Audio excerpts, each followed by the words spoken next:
Top 10, brought to you by Chrysler, imported from Detroit. All the top plays of navigating the healthcare system. Starting at number 10, here we go.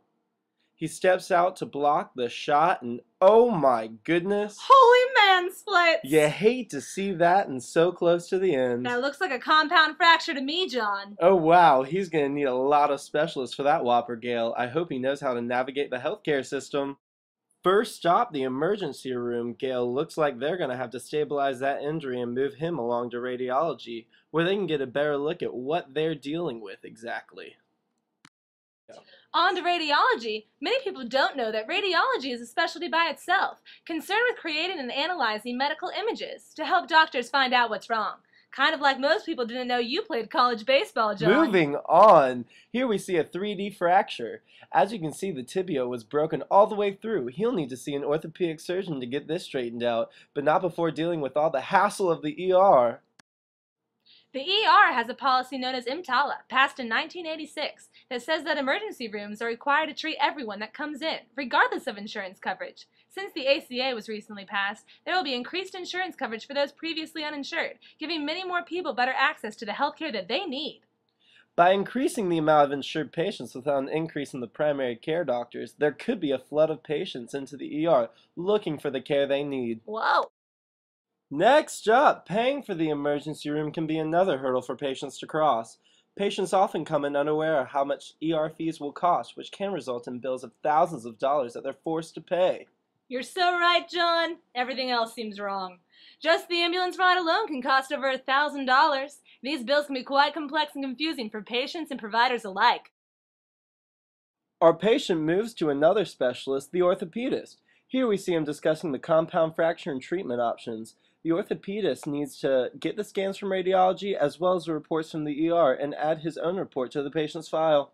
Whew, John, I need to sit up a little straighter. This is all going over my head. You're right, Gail. This whole process gets more complicated every step. Now the orthopedist needs to refer the patient to an orthopedic surgeon. Wait, he's taking more x-rays? That's going to cost the patient more money and take up a lot of time. Well, Gail, due to fragmentation in the system, miscommunications happen frequently, and many tests are often unnecessarily repeated. Well, now that the surgeon has his own x-rays, it looks like he's inserting a metal rod into the tibia to hold the bone alignment. What a highly complex procedure.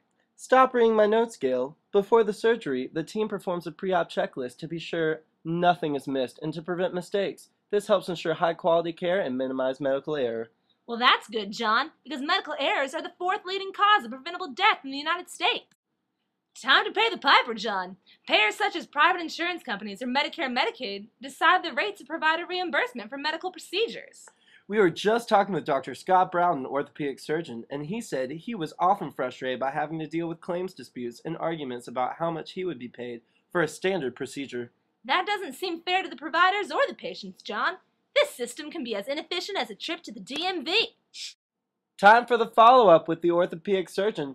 Here the provider and patient discuss the case, further issues, and may suggest a rehab referral to a physical therapy clinic. This is very important now, John, since ACA regulations no longer reimburse and may even penalize specialists for things like multiple readmissions or hospital-acquired infections. Wow! That really encourages higher quality care and could cut down on some serious costs. And finally, when you're navigating this complex, fragmented, diverse healthcare system, the most important thing to remember is do not panic. And there's the shot right there for three. Kevin Ware just took a shot. Oh, my goodness. That is a gruesome looking injury to Kevin Ware. This team is in tears. Never want to see that, Jim.